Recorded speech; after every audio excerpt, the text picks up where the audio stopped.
Hey everyone, it's Jasmine, back again with a quick little video.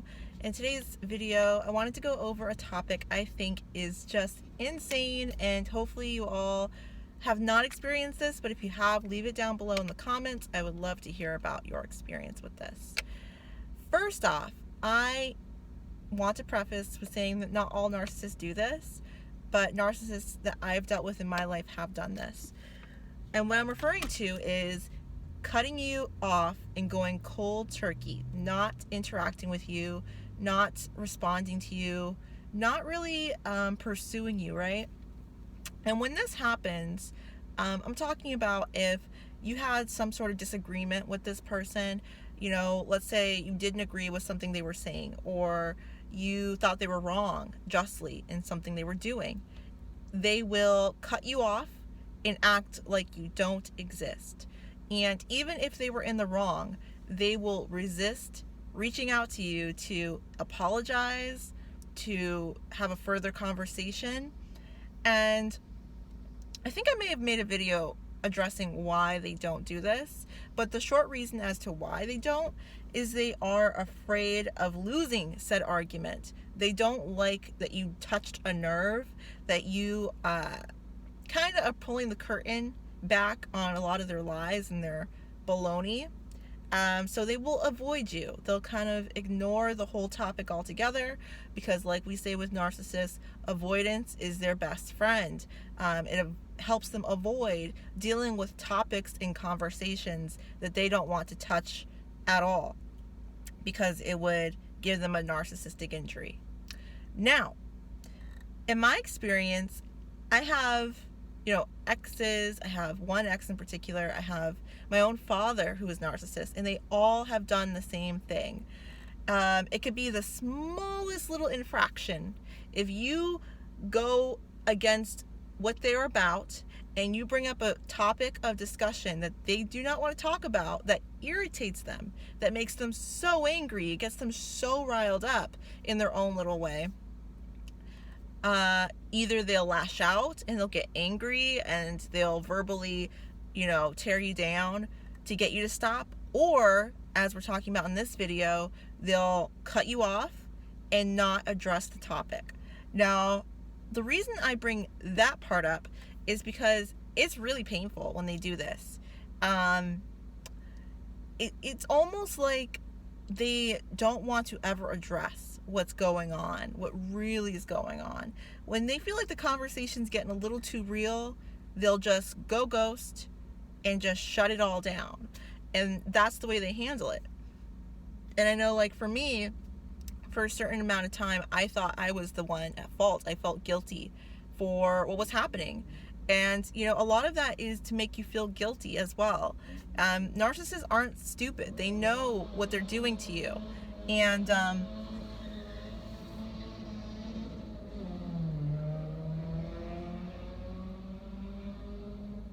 I'm so sorry, that was a loud dirt bike.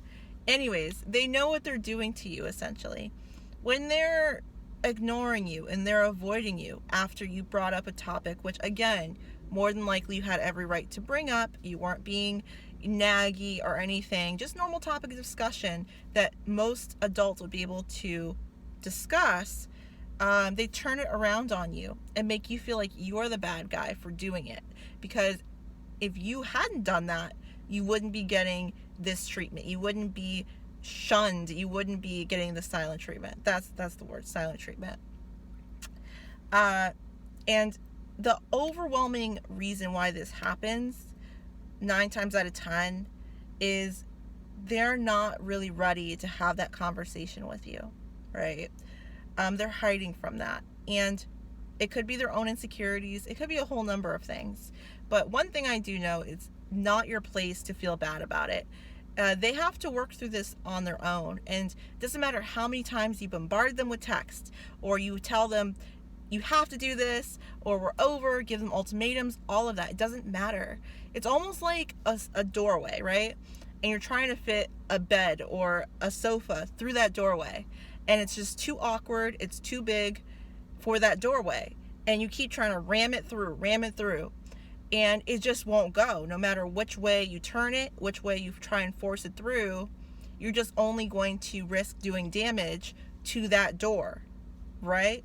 That's kind of what's going to happen to you. You are the doorway in this case. You're only going to damage yourself when you keep trying to force a topic that they do not want to talk about.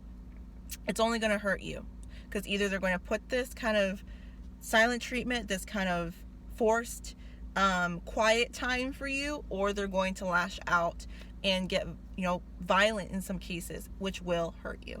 Now, in my case specifically, I've experienced both lashing out, violence, verbal abuse, as well as being shunned and put into the little corner.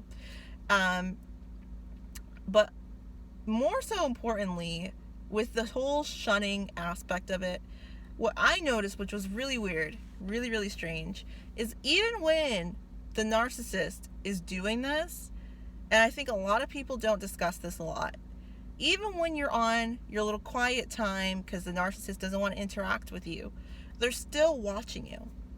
They're still keeping an eye on everything you're doing. Because don't get it twisted, just because they're trying to prove a point to you does not mean that they're not going to be lurking, either it be social media, through mutual friends, however. And essentially, it's all to keep you in check.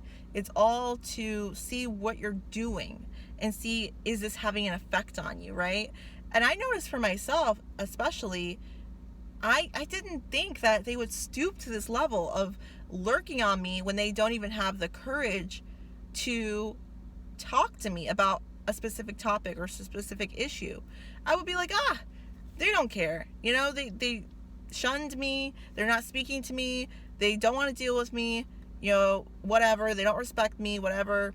They're not going to spend the time to lurk on my social media, to, try and go through mutual friends to see what I'm up to. Wrong again. I don't like to look at it as, I'm so great that they would, love to spy on me and do all these, but narcissists will do that. And just keep in mind that even when you're on this silent treatment, when you're on the outs with the narcissist, there's a high probability, and I can't say guaranteed because every situation's different, but at least from my personal experience, they've always been keeping tabs on me in such a weird way. My own father, who I haven't spoken to in quite some time due to, his toxic traits, mainly being a narcissist, he's gone above and beyond to try and find out what I'm up to. And the one thing he hasn't done, get this, is picked up the phone and tried to call me, or actually tried to face-to-face interact with me. But the kicker is, instead of doing that and doing the direct thing, they went to family members that I barely even talk to see if they could get information on what I'm doing. So it's almost like their image in some way. They don't want it to be negatively impacted by just being direct, by just, going to you, because they don't want their real motives to come out. Let's say they want to see what you've been up to. They don't want you to think that they care, because they know by reaching out to you and just straight up being a normal human, being like, hey, what's going on with your life? I miss you. I feel bad for what I said. None of that. They won't do it because it would make them, in their eyes, look weak and look small. Which reality is, it won't. That's what normal people do. They don't go in, intricate little systems to try and figure out what your life's about after they exit it and put you on silent treatment to punish you. Hopefully this is all making sense. But the moral of today's video is, these things are tactics that they will use to, number one, keep tabs on you and to somehow make you feel like you're in the wrong. And they will do these things, these very intricate, complicated tactics, to somehow make you think that they don't care, that you're nothing. But at the end of the day, you are something, because no one goes through this amount of trickery and what do you call it? just trying to be like in the shadows if they didn't care, because that takes a lot of work. It takes a lot of time and a lot of having you on their thought process to do these things. And to close out today's video, you on the other side of this recording should not spend so much time thinking about it. Because if their thought process is so wrapped up into their image and how they're going to be perceived, all of that, you don't want to waste your time in return thinking about all of this stuff yourself, because the narcissist in their delusional thinking thinks that this is normal, thinks that handling situations in this way is normal, right? And you don't want to normalize that yourself, because it's a slippery slope, and the more you do that, the more you start thinking like a narcissist, the more you start adopting those traits as your own, and you start to think that that's normal. So that's today's video. It was kind of all over the place, but it all kind of ties in together. And I hope you guys enjoyed this video. If you did, remember to like it, and comment down below if you have a similar experience as well. Thank you so much for watching, and I'll see you all in my next video. Be well, be safe, and take care. Bye.